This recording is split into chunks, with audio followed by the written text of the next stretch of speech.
lórí ọ̀rọ̀ tí ń ṣẹlẹ̀ káàkiri náà ni o ṣe mọ̀ wípé orí ní dúró fágbọ̀n mọ́ mi n tó bá sì jọ ńlá fi wé ohun èpo ìpàlọ́jọ́ pósẹ̀ lérí ọwọ́ alábàáhùn ju àrán ọ̀pẹ ẹnu mọ̀dó jẹnu ìrá ẹnu kẹ́kẹ́ jọtẹ̀jà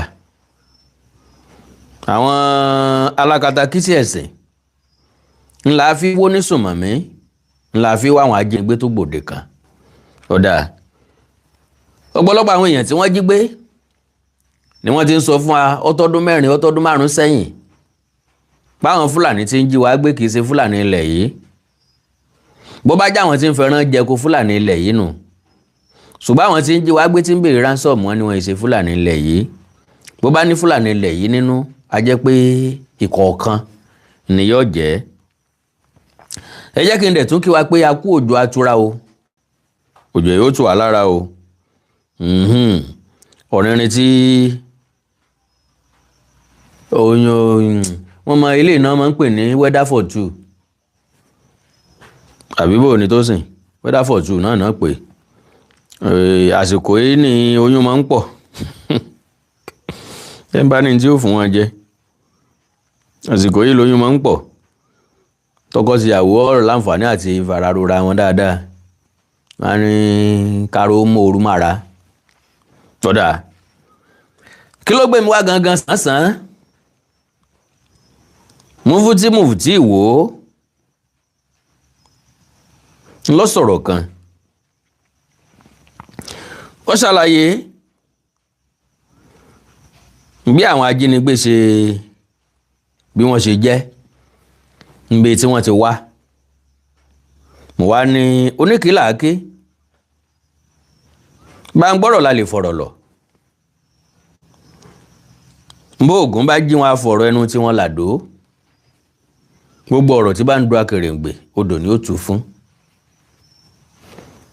kò sẹ́ni tá a sọ̀rọ̀ yìí fún ju gbogbo ọmọ kóòtù òjíire bí lọ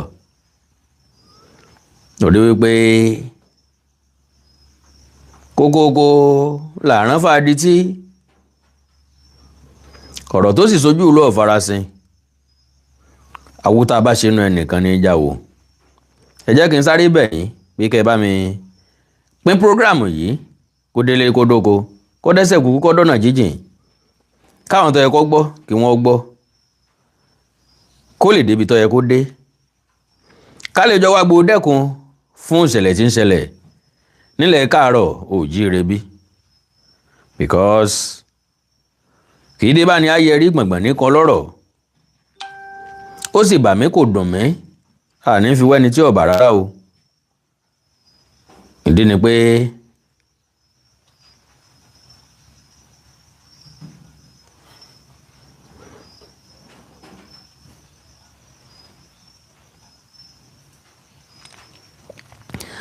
ó bà mí kò dùn mí àní fi wé ẹni tí ọ̀bà rárá so mo kí gbogbo ọmọ kóòtù òjíire bí lẹ́ẹ̀kan sí ẹ má bínú ẹ bá mi pín prógráàmù yìí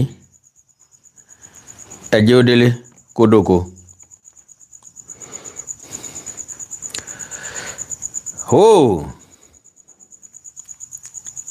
nǹkan ṣẹlẹ̀ níjọ ara lé ọ̀gbọ́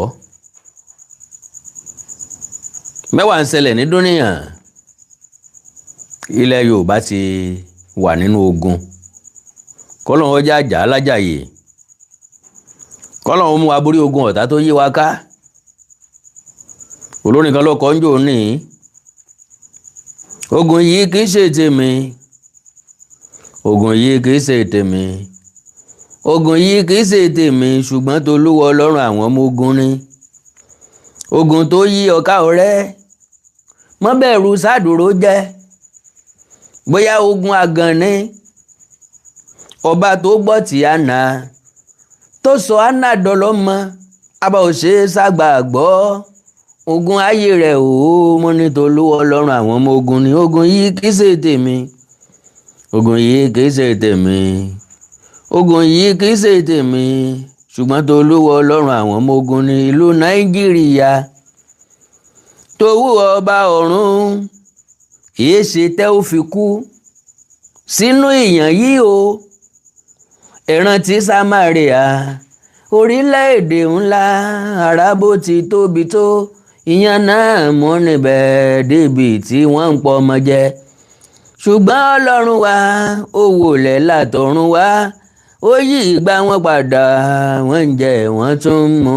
Nàìjíríà má bànújẹ́, ogun ayé rẹ̀ o, mo ní t'Olúwa Ọlọ́run àwọn ọmọ ogun ni. Ogun yìí kì í ṣe tèmi, ogun yìí kì í ṣe tèmi, ogun yìí kì í ṣe tèmi, ṣùgbọ́n t'Olúwa Ọlọ́run àwọn ọmọ ogun ni. So bó ṣe kọrin òun nígbà náà nù. Ẹ dákun ẹ bá mi pín program yìí láàrin ìṣẹ́jú kan, láàrin ìṣẹ́jú kan. God bless you sir, God bless you ma, God bless you friend. Mi ò ní wáyé tì nígbà kọ̀ọ̀kan, a ní wàrà wa tì. Ọlọ́run ní fi wá wọn ra wa. Okay, mò ń bọ̀ o, mò ń bọ̀ o.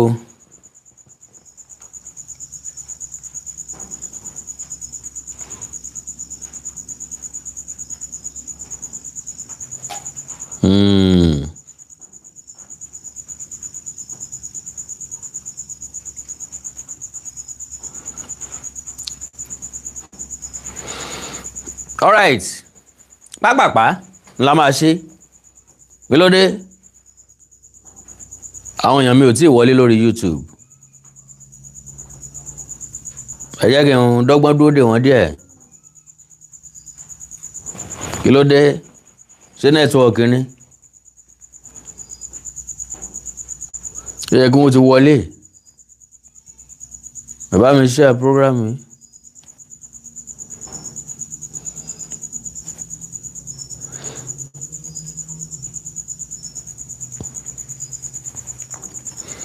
So now, ká tó gbọ́rọ̀ tí Mufti sọ, ẹ jẹ́ kọ́kọ́ ka ọ̀rọ̀ tó jáde lọ́dọ̀ Mufti náà. Ṣùgbọ́n ẹ bá mi pín, ẹ jẹ́ kó káwọn èèyàn díẹ̀ wọlé sí i, ká má fọ̀rọ̀ ṣòfò. Kọ́rọ̀ ọmọ dàbí ẹni tí ń jó àsán kan ìlú, àbí akọrin ìlélégbè tí ó yàtọ̀ sí ẹni tí ń jó àsán kan ìlú. Nẹ́tíwọ̀kì yẹn ni. Òjò tó sì rọ̀ lọ́fàá. Mo kí ẹ̀yin èèyàn mi tó wọlé lórí Facebook. Mi ò ní wáyé tì. Bànújẹ́ ò ní kàn yín. Ẹ̀já àfẹ́lẹ́ yìí ṣèfàjẹ́. Bandits cannot speak for Islam or call for Sharia. Látàfin Mufti ló ti jáde. Because ròyìn tá a gbọ́ lọ́dọ̀ ìjọba ìpínlẹ̀ Ọ̀yọ́ tàbí ròyìn tá a gbọ́ ó ní wípé àwọn aráabí nínú tí wọ́n fẹ́ fi àwọn ọmọ wọn yìí sílẹ̀, ọ̀rọ̀ Sharia ń bẹ́ńbẹ́, bí wọ́n ní ká fọwọ́ sí òfin Sharia, wọ́n làwọn tó fi wọ́n lẹ̀.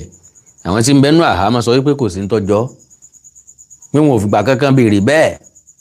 Torí àwọn táwọn wà lọ́dọ̀ wọn gan-an, wọn ò fi tìpá tìkúùkù má wọn kírun tàbí káwọn yí padà sí Mùsùlùmí.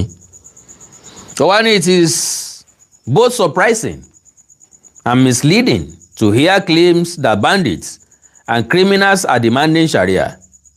Individuals who engage in kidnapping, banditry, murder, and other criminal activities are acting in direct violation of the teachings of Islam and the principles of Sharia. Sharia is a constitutional right of Muslims, and every Muslim has the right to practice and seek its application within the framework of the law. However, its implementation must follow lawful, established, and legitimate procedure. Well, why then do some people persist in linking criminal acts to Islam? Are we expected to believe that those who openly disregard Islamic teachings are sincerely advocating for the very laws and values they violate on a daily basis? Attributing the actions of criminals to Islam serves neither truth not justice. It only promotes misunderstanding, fuels prejudice, and distracts from the real issues at hand. Those who spread those narratives should be asked to provide evidence rather than rely on assumptions and stereotypes. Truth and falsehood cannot remain equal forever. False narratives may gain temporary attention, but in the end, truth will prevail. Mufti Media. So, bá a ti gbọ́ nìyẹn o. Àwọn èèyàn mi ò tí ì wọlé náà.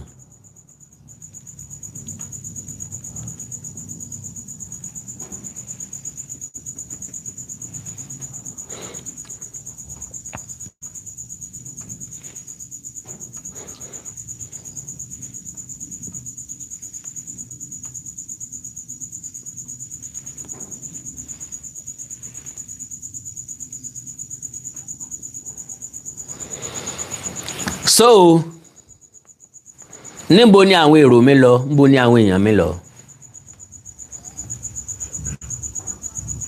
Ok, pápápá ẹ jẹ́ kí n deliver message mi. Àwọn èèyàn tó bá dé wọ́n máa bá ń bẹ̀. Torí iṣẹ́ pọ̀ nínú ọgbà àjàrà, alágbàsí ò tó nǹkan. Information pọ̀ tí mo fẹ́ release fáwọn èèyàn, tí mo nígbàgbọ́ pé àwọn tó bá ń débẹ̀ wọ́n mọ̀ bá. God bless you. Ṣùgbọ́n bẹ́ẹ̀ ṣe ń wọlé, ẹ fi ọwọ́ yín gbé àgbéyé ọmọ, ẹ bá mi share program yẹn. God bless you sir, God bless you my, God bless you friends. Ìbànújẹ́ ò ní kàn yín, àkàndò ò ní mú yín lọ́wọ́. God bless you sir, God bless you ma. Bẹ́ẹ̀ ṣe ń wọlé òun, ẹ bá ń pín kó délé kó dóko, kó dẹ́sẹ̀ kúkú kó dọ́nà jíjìn. Lo and behold, lọ́pọ̀lọpọ̀ gbà reaction Mufti, ìsọwọ́sọ̀rọ̀ rẹ̀, ìkórìíra tó ní sẹ́sìn mi àti akatakítí ẹ̀sìn rẹ̀ kò jẹ́ ká ní lọ́kàn pé ọgbọ́n máa ń yanú aṣiwèrè náà. Gbogbo ọ̀rọ̀ tí Mufti sọ níbí ló correct. So, Kennedy, ọ̀pọ̀lọpọ̀ tí Mufti sọ làwa náà ti sọ sẹ́yìn. Ó túmọ̀ sí pé kì í sí pa kàn ń wí kátikàti tàbí n tó bá wa lẹ́nu. À ń sọ reality àti bí nǹkan ṣe ń lọ àti tí ó ṣẹlẹ̀. Now, ẹ gbọ́rọ̀ Mufti. Ṣé ráwọn ọ̀daràn tí ń ṣe jẹ́ sí fact ní kẹ́ ẹ gbọ́ dáadáa kí DSS kó sì máa gbọ́. Fact ní kẹ́ ẹ gbọ́ dáadáa kí DSS gan ó sì máa gbọ́. Reality. Chad ni Niger ni Cameroon ni ààyè àwọn intelligence agent àwọn orílẹ̀-èdè ńláńlá ni. Ṣé ń gbọ́rọ̀? Chad o, Niger, Cameroon, ààyè àwọn intelligent agent àwọn orílẹ̀-èdè ńláńlá ni. Ṣé gbàgbé níbi tá a sọ pé àwọn onísùnmọ̀mí yìí ti wọlé lélẹ́yìí? Chad, Niger, Cameroon, Mali àti bẹ́ẹ̀ bẹ́ẹ̀ lọ. Ńbẹ̀ ni wọ́n ti lọ háyà wọn wá. Àwọn olóṣèlú lọ pé àwọn ẹni ẹlẹ́ni wá, jẹ́jẹ́ wọn jókòó. Lóòótọ́ làwọn èèyàn kan ń train wọn. Njọ́ àjùbà lánìràn àdágbó, njọ́ ogun bá lè lánìràn alágídí ọmọ. Kò sí ìlú tí ò lálágídí ọmọ. Torí ajá òde ńlá ìṣe kan ajá àléléyìn. So, àwọn kan ń kó àwọn ajagun tà, wọ́n ń kó wọn jọ, wọ́n dẹ̀ ń kọ́ wọn. Kò sí ìlú tí ó yẹ kó lájagun tà. Kò dẹ̀ sí ìlú tó yẹ kó lájagun tà. Ilé ayé ò bá wà peaceful. Ká ní ò sí sùnmọ̀mí, ká ní ò sí ìtàjẹ̀sílẹ̀, ká ní gbogbo ata àmọ́ rere là ń ṣe rere, gbogbo ata àmọ́ dáadáa là ń ṣe dáadáa, ká ní ò sí ìyànjẹ. Ìyànjẹ ní jẹ́ ká ní lọ́kàn láti béèrè ẹ̀tọ́. bàbá fẹnu béèrè tí wọn ò fún wa láfi tìpátìkúùkù ṣe láàkì wèrè bọlẹ̀ pé wèrè la fi ń wo wèrè. So to the best of my understanding àwọn èèyàn wọ̀nyí wọ́n kó wọn dé Nàìjíríà ni wọn ò tọ́jú wọn mọ́. Mo ti sọ bẹ́ẹ̀ lọ́pọ̀lọpọ̀ ọgbà ẹ gbọ́rọ̀ lẹ́nu Mufti. train tẹ́ rìkútù àwọn ọmọ ogun fáwọn operation tó jẹ́ special operation fún wa rú àwọn ọmọ ogun ìtàwọn foreigner tí wọ́n ń lò wọ́n bẹ ní Chad tẹ́lẹ̀ camp tí wọ́n ti train wọn owó dẹ̀ ń wá láti abroad fún wọn àti bá àti gbogbo ẹ̀ àwọn yẹn pọ̀ ìran Fúlàní Haúsá ni wọ́n pọ̀ jù nù wọn ìran mi náà wà bẹ́ẹ̀ àti Cameroon o àti Sáàdì o àti Nìjẹ̀ o bẹ́ẹ̀ gbogbo tí mo wí ní ìsìn àwọn alágbára tí ń lò wọ́n ò lò wọ́n mọ́ tàbí kí n sọ pé 90% wọ́n ti dà wọ́n lẹ̀. Exactly bá ti sọ náà rèé pé àwọn olóṣèlú tó kó wọn wá wọn ò náà ní wọn mọ́ nígbà tí ò ti sí wàhálà lẹ́yìn ìdìbò tó wáyé ní 2015 torí tí wọ́n ṣe mú wọn wá náà nìyẹn láti ìgbà náà láti nísinmi títí dòní àwọn yẹn ò fẹ́ lọ mọ́ ni wàhálà dé sí wa lọ́rùn o. wọ́n ti wá síjú síbọn owó tí wọ́n sì ń fún wa dọ́là wọn fi ń fún wa lówó wọ́n ń gbádùn òṣìṣẹ́ ju tí wọ́n ń kọ́ wọn pé wọ́n máa yìnbọn káàkiri fún àwọn operation tí wọ́n lò wọ́n fún. God bless you, sir. They were not checkmate. Nobody checkmate them at our border. Mi rántí bẹ́ẹ̀ ni ẹ ṣe put ẹ̀ mọ́ bọ̀ ìkan náà ni omi ẹ̀kọ́ ni. You are very very correct. Ó wà nú àlàyé mi. Pé ńgbà tí border wa wà too opened. Náà ló fún ọ láǹfààní láti wọlé anyhow. Ńbo la káwọn custom wá sí. Ṣàṣà ní custom tó fẹ́ iṣẹ́ lókè ọya torí wọn ò ní rówó ń bẹ̀. Àwọn custom tó dẹ̀ iṣẹ́ láwọn bọ́dà sí bí wọn ò bá gbà kí wọ́n gbé àwọn nǹkan ìjà olóró wọlé wọn ò ní rówó. Gbogbo ilé ayé wa orí owó lọ́ba ló dúró lé lórí. Lo and behold, if you have your money ó gbé anything kọjá wọlé sí Nàìjíríà tàbí jáde kúrò ní Nàìjíríà. If you have your money and know your ways. Because lọ́pọ̀ ọgbà òròjú máa ń ṣe àwọn agbófinró wa àwọn aṣọ́bodè wa tẹ́rù bá ti pọ̀ jù wọn ò lè ṣẹ́ẹ̀kẹ́. Ẹ imagine kẹ́ ẹ kó ìbọn tàbí ọta àbọn kó jẹ́ ìlàjì 911 ọkọ̀ 911 yẹn kẹ́ ẹ wá kó gàrí lé lórí.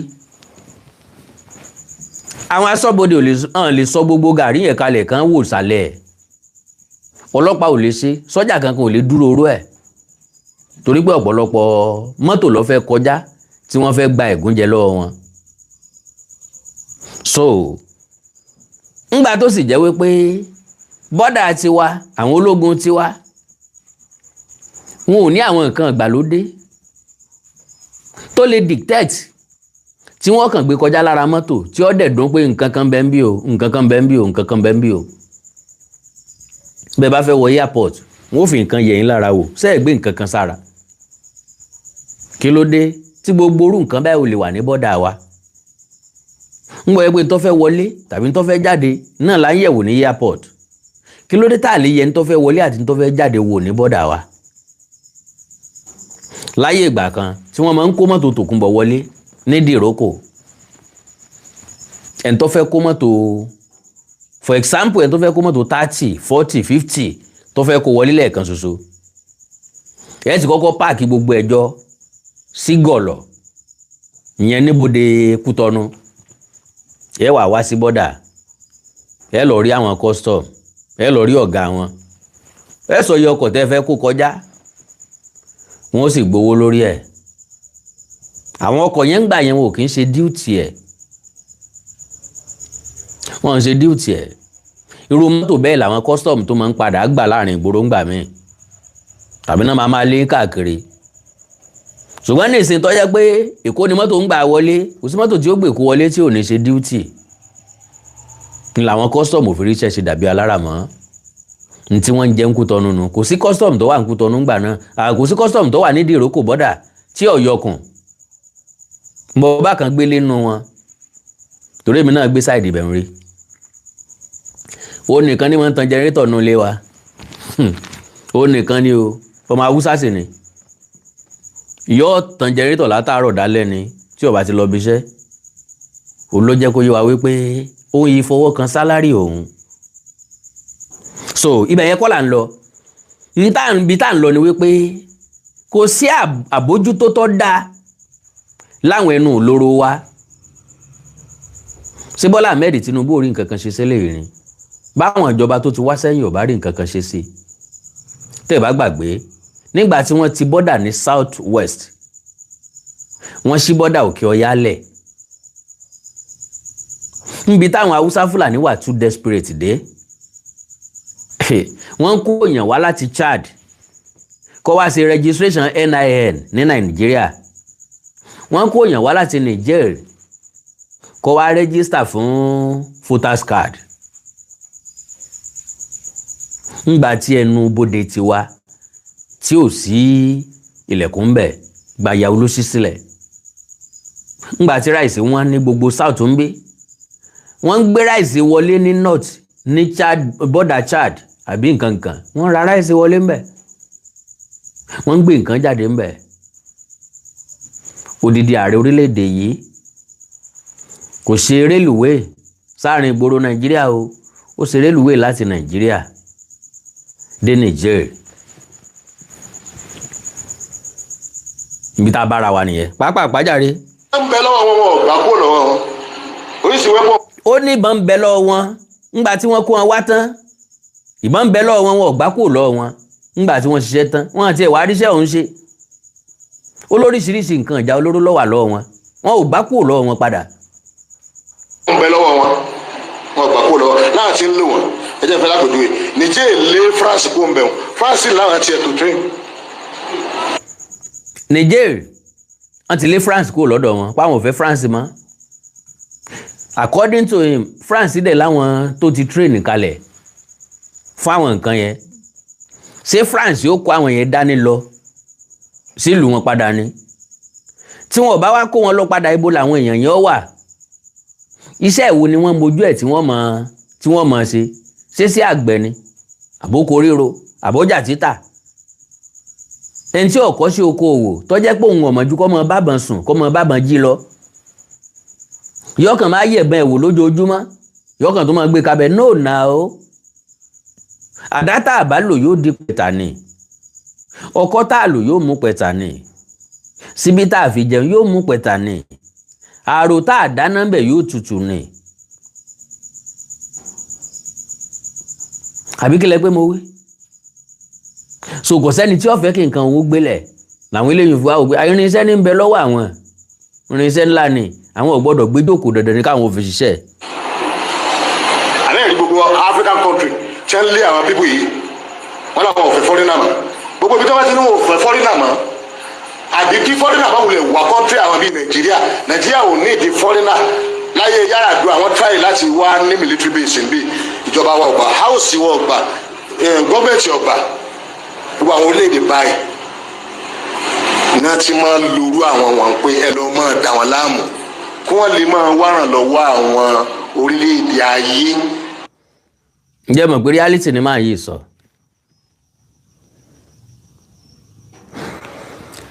Àwọn orílẹ̀-èdè tí wọ́n ń ta nǹkan ìjà olóró, ṣé wọ́n ní ká máa fi mu gàrí ni àbọ̀ ní ká máa fi jẹun? Bọ́n ní ká máa fi bára wájà ni? Nǹkan ìjà olóró tí wọ́n ṣe bí kán máa fi pààyàn ni? Bí ọ̀bá wá sógun bó ni wọ́n ṣe rí lò, bó lọ́jà wọ́n ṣe yá? Ètì agbẹjọ́rò tó gbàdúrà kọ́ lọ́mọ́jú wọn rẹ́jọ́ rí. Kò sí.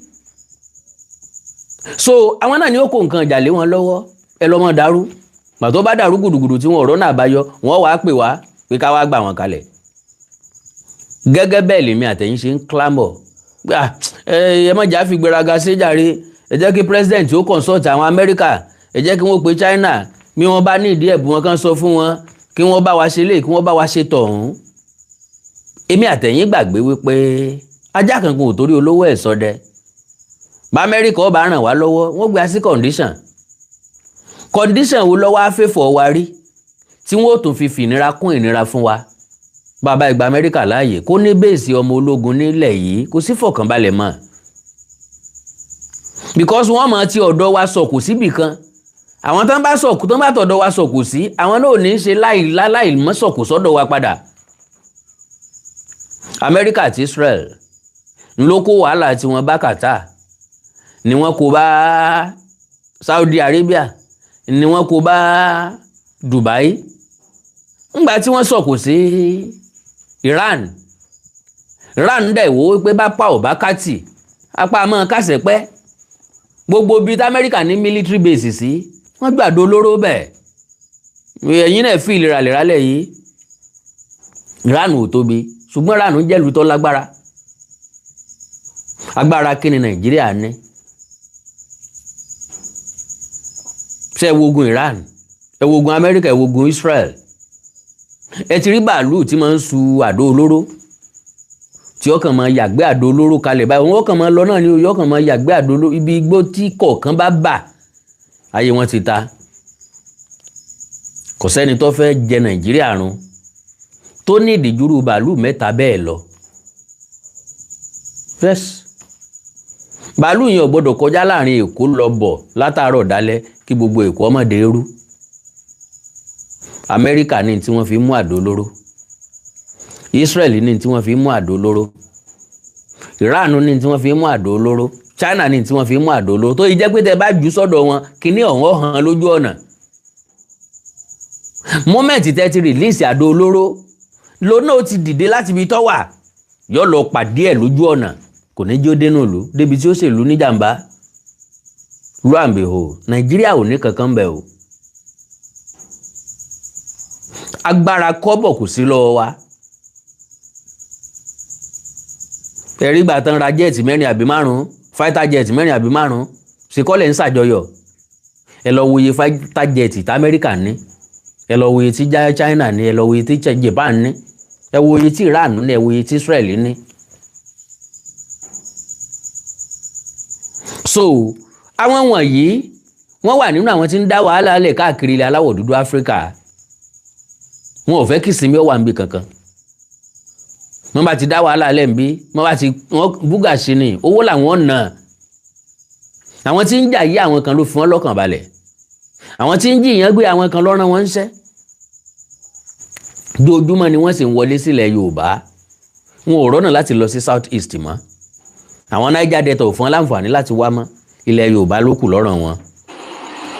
sotí ẹnìsìn ní tí a fi máa jẹun nù ìlú tí ọba ti ní fọkànbalẹ̀ wọ́n ní expert làwọn láti fi hàn lọ́kànbalẹ̀ tí ẹ bá ti ń pariwo báwọn wọ́n wà lóko ọmọ ogun wọn wá ẹ wà máa sanwó tọ́ra àwọn bọ́ọ̀sì wa wọ́n ti ná wọ́n invest pọ̀ lórí nǹkan ìjagun lórí ọmọ ogun owó tí wọ́n rí lù wọn ọ̀ká wọn Amẹ́ríkà 755 military base báràkì ológun 755 ló ní lágbàáyé kí ni kí wọ́n Nàìjíríà ní ẹyọ kan iná ní ti bẹ́nu Nàìjíríà kí ló dé tí wọ́n fi ní 755 Britain ó ní iye tiẹ̀ more than 300 France ó ní iye tiẹ̀ bẹ́ẹ̀ more than 200 tí wọ́n sì ní ìjà tí máa náwó lé lórí tó bá dé àwọn invest lórí pé afẹ́ ẹ máa gbà wá pé káwọn máa bá yín sọ yín àwọn aráàlú làwọn ò fẹ́ yín ẹ ṣe àmọ́ sọ wa sáwọn náà ní sọ́jà wa àlọ́lọ́pàá ti á ní àwọn tí wọ́n máa lù láti dàlú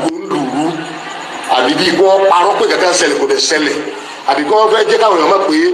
náà dáàdì mi kan àbẹ́gbọ́n mi kan béèrè níbí wípé ṣé France ló rán àwọn adàlúrú wá sí Nàìjíríà no ẹ má gbàgbé níbikíbi tẹ́ bá ti lo tọ́ọ̀gì òṣèlú lásìkò òṣèlú tẹ́ kó nǹkan ìjà olóró fún wọn tí ìdìbò lọ tán tẹ́ ẹ̀ béèrè lọ́wọ́ wọn padà ẹ wá yọ̀ǹda kinní ọ̀hún fún wọn ó wà lọ́dọ̀ wọn my brothers and sisters wọn ó lò ó láti fi fọ́lé onílé lọ́la torí wọn ò lè déédéé tọ́jú ẹ̀ sínú ilé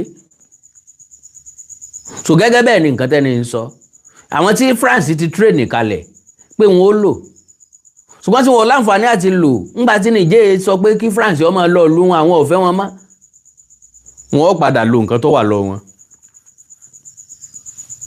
Wọ́n dẹ̀ tó ń ríran lọ́wọ́ owó gbà tó láwọn kan ṣe sùnmọ́ wọ́n invest wọ́n rí owó lórí ìgbésùnmọ̀ méyìí. Àwọn tó ń jìyàn gbé tí wọ́n béèrè 50 million naira tó ń gba 70 million naira 200 million naira láti release èèyàn 15 million naira 20 million naira. Sáwàdà lérò pé wọ́n ń ṣe ni no now. Àwọn nídìí àwọn irú rẹ̀ làwọn yìí tá bá ti ń jiyàn ẹgbẹ́ bá ń kò ní sígbà tí gọ́ọ̀mẹ̀ntì ò ní máa tọrọ káwọn èèyàn máa pọ̀ kọ́ lè bá a máa rówó lára wọn. Ọ̀nà kan mú ọ̀nà àwọn ọ̀daràn ni. Ẹlẹ́ẹ̀kejì sára àwọn ọ̀daràn kan wá mẹ́tọ́ pé ẹ̀rẹ́ kọ̀ wá lò wọ́n báyìí gẹ́gẹ́ mo ti sọ bọ̀ wọ́n sì fẹ́ máa wá owó. Fúlàní kan sọ lórí social media tó wo ìgbọ́rọ̀ rẹ̀ òdodo ọ̀rọ̀ ní tí ì sọ. Ó ní wọ́n sọ pé àwọn ẹran táwọn kó lọ sọ́jà tó bá ti jí wa gbé ń bì ó ní gbogbo àwọn tí ń wá òun kì í ṣe Fúlàní Nàìjíríà kì í ṣe Haúsá Nàìjíríà kì í ṣe àwọn ọmọ Nàìjíríà ó láti ìta bíi Chad bíi Niger kankan náà ti ń wá.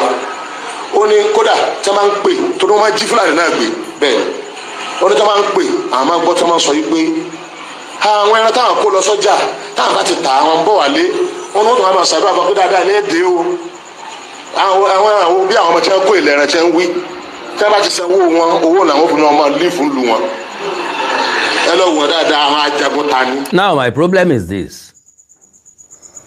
Bó bá jẹ́ pé bẹ́ẹ̀ lórí tí wọ́n wá sọ ìlú orílẹ̀-èdè Nàìjíríà bí South West di odò àjẹǹjẹ tó ń jẹ bí táwọn ó ti mọ kúndùn bí táwọn ó ti mọ dá wàhálà alẹ̀ táwọn ọmọ gbowó táwọn ọmọ lọ ṣé Nàìjíríà náà ló open tó bẹ́ẹ̀ bàbá open sáà lè close ni sáà lè panu wa dé ni sáà lè pa bọ́dà wa dé ni sáà lè tún lù wá ṣe ni ṣé ò sí solution rárá ni ẹjọ́ kọ́ ni solution ìgbésẹ̀ ni solution. Àwọn ajagunta ni kò sẹ́ni tí ò lè háyà wọn o ajagunta ni wọn ò lẹ́sìn nítorí pé lù wọn Islam lọ gbàbẹ̀ náà fi lè máa jókòó mùsùlùmí àbí wọn fi lè máa múra bá ṣe múra ń lù wọn náà lẹ́sẹ̀ rí sẹ́ múra lọ́dọ̀ wọn kì í ṣe Fúlàní Nàìjíríà. So solution ò ní pé àwa fúnra lára wa ńlá àgbàrá wa lẹ̀ lọ wọn àkàndá ọ̀rọ̀ Awíkonko mo ti wí tẹ́lẹ̀ pé n ò ní lo àmì fàágùn fún n ò sì ní pẹ́ pẹ̀lú ògo Ọlọ́run. Point ń bẹ nínú ọ̀rọ̀ tí Mufti sọ ni mo ní kí n jẹ́ kẹ́ wá gbọ́ n pé Mufti sọ reality o lórí eléyìí o bó ṣe rí gẹ́lẹ́ iná ṣe sọ̀hún. Àánú Olódùmarè nífẹ̀ẹ́ nìkan kan wá sílẹ̀ o ẹ like follow page mi lórí Facebook Awíkonko TV ẹ má gbàgbé o mo ní 2-3 bedroom flat tá a fẹ́ tà ní Ṣàgámù Ìṣàgá Olómù Àpẹ̀rán ọmọ ọlọ́rọ̀ agogo GRA extension ló wà GRA extension ló wà 3 bedroom flat tuntun ní tán ẹ̀ṣẹ̀ parí ẹ̀. So ẹnìkan béèrè lọ́wọ́ mi pé kí ló ṣẹlẹ̀ tán fi fẹ́ tà á yeah fantastic question. Ẹni tó kọ́ wọ́n relocate sí abroad wọn ò dẹ̀ ṣetán láti wálé for now so reason nìyẹn. So n tí ó fi wà ńlẹ̀ tàbí tí wọ́n gbé fún tẹ́nàntì tí wọ́n máa balẹ̀ jẹ́ máa pè wọ́n ní gbogbo ìgbà they don't want it. That's the reason why tán fi fẹ́ dispose ẹ̀ wọ́n fẹ́ tà padà. So like I said wọ́n ẹ̀ṣẹ̀ parí ẹ̀ ni nǹkan ẹyọ kan tí wọn ò tí ì ṣe ń bẹ̀ náà ni pé wọn ò tí ì fa wáyà gbogbo iṣẹ́ tó kù pátá ni wọ́n ti ṣe. Wọ́n sì fẹ́ǹsì sí oní gate ọ̀tún àtòsí ẹ̀ ilé ń bẹ iwájú àtẹ̀yìn ẹ̀ ilé ń bẹ ìyàrin estate ńlá ni tó jẹ́ pé ilé ńláńlá náà ló wà ń bẹ. So bẹ́ẹ̀ bá ní interest sí 45 million naira ni ló ń lọ tẹ́yìn gan bá débẹ̀ máa mọ̀ pé ilé tó ju owó ẹ̀ lọ ni ṣùgbọ́n torí pé wọ́n fẹ́ dispose ẹ̀ ló jẹ́ kó gba 45 million naira. Bẹ́ẹ̀ bá ní interest sí ẹ wà lágbègbè Ṣàgámù àbẹ́yìn náà ẹ ti ń wálẹ̀ tẹ́ fẹ́ fi kọ́lé ságbègbè Ṣàgámù àbẹ́ fẹ́ kọ́lé ságbègbè Ṣàgámù tẹ́ bá fẹ́ wo bẹ̀ tàbí tẹ́ bá fẹ́ fídíò bó ṣe rí máa send ẹ̀ sí ẹ jájọ sọ̀rọ̀ lórí WhatsApp +234 904 851 9362 +234 904 851 9362. Pẹ̀lú oore ọ̀fẹ́ Ọlọ́run àwọn èèyàn kan máa ń pè mí directly lórí fóònù mi tí n bá open fóònù mi nìsín àwọn tó ti pè mí lé ní àti lé ní 20 kì í ṣe ti gbéraga ní ọ̀jẹ̀ ń píìkì ẹ̀ òfin ní àtìlànà kálukú bí kálukú ṣe ń ṣètò ilé ayé ọ̀tọ̀ọ̀tọ̀ kéèyàn pè mí 100 times direct call mi ní pick ẹ o, mi ò kí ń pick ẹ, mi sì ní pick ẹ for anything, kódà kó jẹ́ ẹni tó fẹ́ fún mi lówó, I won't pick it. Ẹni tó bá fẹ́ bá mi sọ̀rọ̀ lórí anything, ẹ já sọ̀rọ̀ lórí WhatsApp. Mo ti máa highlight ẹ̀ láti jọ́ kẹ́ni tí mo ti lórí social media. Tẹ́ bá ní nǹkan pàtàkì tẹ́ fẹ́ bá mi sọ, ẹ já sọ lórí WhatsApp. Mo máa ń clarify ẹ̀. Àwọn èèyàn tó dẹ̀ ń pick nọ́mbà mi gbọ́ nǹkan tí mo sọ, but àwọn èèyàn míì ṣáà máa ṣe nǹkan tí ó máa against will yín. So bẹ́ẹ̀ yẹn pè mí 100 times, I won't pick it, I cannot pick it, I don't pick it. Ẹ já sọ̀rọ̀ lórí WhatsApp. Communication rọrùn nowadays. Lórí WhatsApp, èèyàn lè communicate with calling, audio call, video call, text, message, àti bẹ́ẹ̀ bẹ́ẹ̀, message voice note, àti bẹ́ẹ̀ bẹ́ẹ̀ lọ. Now, course demand, tẹ́ bá fẹ́ discuss pẹ̀lú èèyàn lórí WhatsApp, láti send message, hello, then n tí mo fẹ́ discuss lélẹ́yìí, èèyàn lè brief ẹ̀, ó máa call attention, kò sẹ́ni tí ò kí respond sí WhatsApp message tàbí message, ó depend lórí message yẹn gangan. I'm a businessman, you send me hello, mo ti dá yín lóhùn hi, mo expect kóńtàn ó go straight to the point, n tí mo fẹ́ discuss lélẹ́yìí, ìsì láti máa béèrè ilé béèrè ọ̀nà, àláfíà ni mo wà lọ́jẹ́ kẹrí mi lórí ètò. Yorùbá ní sáralé àbí òle, kì í ṣe ń tọ́ wà lóde tí ń jó látún béèrè lọ́wọ́ ẹ̀ bárábálẹ̀ àbí òle, àti mọ̀ para rẹ̀ lé already. So that is all. God bless you.